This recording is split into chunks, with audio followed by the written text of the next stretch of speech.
Hi, my name is Stephen Dinan. I'm the founder of the Shift Network, and I'm here in the Rose Garden of the United Nations on the International Day of Peace, September 21st. A few hours after the ringing of the bell by the Secretary General and President of the General Assembly. It's a profound ritual this morning with countries of the world represented in their flags, and we're here in this garden, this symbolic garden where the nations of the world come together to perform a transitional ceremony from the Summer of Peace to Push for Peace, which is two very important initiatives that are working to extend the Day of Peace, the International Day of Peace, into a culture of peace. So we're expanding outward from this pivotal day that's been honored and celebrated for decades now to the time when we can really declare a culture of peace on planet Earth. So what I'm going to do is first to introduce you to Philip Helmick, the Director of Peace at the Shift Network, who has been stewarding the Summer of Peace. He can share about some of our successes and exciting opportunities that have emerged. Philip? Wonderful. Stephen, thank you. And it's just so wonderful to be here at the United Nations with so many people around the world. In the Summer of Peace, the intention was to inspire, inform, and involve people, to really focus on the fact that there's so much tremendous good happening around the world. You've probably heard me speak about this before, that we're looking at peace from the inner to the international through multiple different pathways.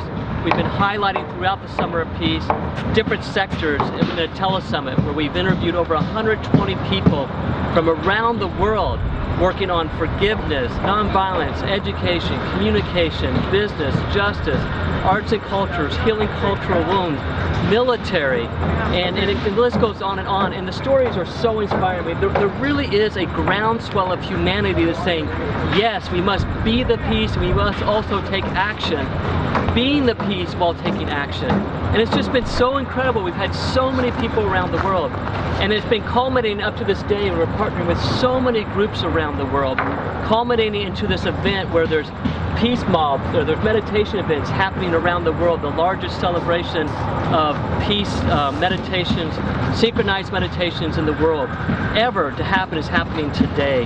And there's concerts, and there's a wide range of events that's being broadcast on Peace Day TV, which you're watching, which is coordinated with the Culture of Peace Initiative. So we're so thrilled. And then later we're going to be showing a video from Washington, D.C. where Stephen Dunn and I met with some of our partners, the Peace Alliance, Alliance for Peace Building, Friends Committee National Legislation, International Cities of Peace, and then a conference on peace in the military. And then also we're going to show a documentary later this weekend about a declaration of commitment to indigenous peoples. Because it is time for us to look at what has happened to indigenous peoples in the world, to apologize, to take responsibility, to start to collaborate, and then just really together to move forward, to bring that sense of wisdom from the indigenous elders, really honoring that indigenous wisdom and bringing it forward with wisdom from other traditions, so we can look at how we can face the incredible crises in the world and to bring forth this wave of peace. So this has been the Summer of Peace. It's just been groundbreaking. It's been humbling because there's so many people doing so much great work, and it's been a real honor to be able to acknowledge and celebrate the peace builders around the world. And with that, Stephen, Let's have Fred say a few words as an example of one of our partners. There are literally dozens of major partners and hundreds of smaller partners, and we're fortunate that Fred Arment has joined us from the International Cities of Peace here today, which is really helping to create the enduring shift at a local level to a culture of peace. And Fred, why don't you go ahead and share what you're doing. It's wonderful to be here with these peacemakers, and it's also wonderful to be with the peacemakers who aren't in this line right now, all over the world, from Kathmandu to Kampala in Uganda, and Mexico, and Hawaii, Canada, all different places on the earth.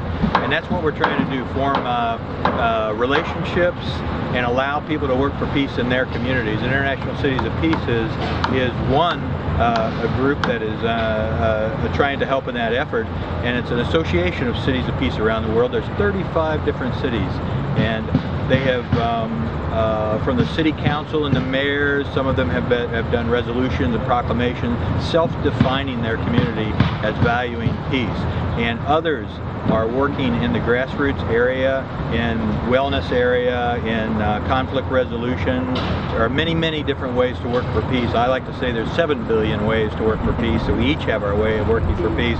But it's really about what I believe, one way to look at it is about freedom, and the freedom to have safety, and the freedom to have prosperity, and the freedom to have quality of life. That's freedom from fear, the freedom from want, and the freedom to fulfill our purpose. And that's what we're really about today. If we constrict people in those 3 freedoms, then what we've done is we've contributed to a more violent world. So what we need to do is open up to make collaborations with wonderful groups like this, and to realize that we're one human family. And with that, I wish everyone a wonderful day of peace, moving out into the year and through the years. It really all begins with our intention. I think it's so beautiful when a city makes the intention to become a city of peace. So it's creating these oases that spread from there. And next we're going to just hear a bit of introduction from Dot Maber, who's just one of our beloved allies and pioneers, who's really been at this probably, you know, long before I was ever even thinking about peace. She was at the forefront of this work, and she is the executive director of the national, well, you're actually the president of the National Peace Academy, and she took it upon herself to catalyze an audacious goal of 1 billion acts of peace pledged, and so we decided to partner with her, help create some web infrastructure and build the first wave of momentum. And maybe you can share more about what you're envisioning in the 3 months to come before we have a tag off from Philip. Okay. So first of all, I want to say thank you to Stephen and Philip and everyone at Shift Network, and Birth 2012, which will be the culminating piece in December as we today initiate a 90-day effort. We invite everyone to take the pledge. You can visit pushforpeace.org, that's number 4, push4peace.org, or visit www.pledge4peace.org. Take the pledge. And Fred, thank you. Offer your unique contribution, because we become the tipping point right now in 2012. It is indeed the end of the world as we know it. And the Shift Network has helped throughout Summer of Peace and throughout all of the good work that you've been doing, Stephen, to actually make visible a realized infrastructure of the culture of peace that already exists on this planet. And I would love to give shout-outs to the hundreds and thousands of individuals and groups all over this beautiful planet we all call home. And today we celebrate with all those youth who understand that we are moving from me to we. May peace prevail on earth. So we invite you to take the pledge. And Philip? Well, and Dot, it's just been wonderful. Excuse me, it is wonderful to collaborate with you, and it's a real blessing to be able to offer you this banner of peace, and to have you carry the peace momentum into the push for peace with all the partners, wonderful partners that have collaborated with this initiative. And thank you for sparking that interest there. Well, thank you. It's me and hundreds of others in the Push for Peace network helping this to happen, and we couldn't do it without this infrastructure. So as the millions who will see this sharing from this rose garden, where, as Stephen shared, this peace bell was just rung this morning, and youth from many, many, many countries carrying the flags of the United Nations, celebrating the culture of peace that is being actualized. This banner of peace, Nicholas Roerich designed this. It represents the circle of one humanity. And when we learn to appreciate, celebrate, acknowledge one another's arts, science, and religions, we will indeed live in Pax Cultura, the culture of peace. Take the pledge, www.pledge4peace.org. And pledge lots of actions for peace and Yes. fulfill them. Indeed.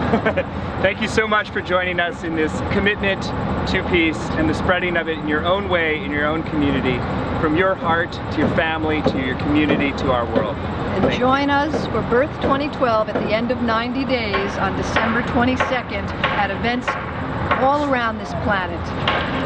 May peace prevail on earth. May peace prevail on earth.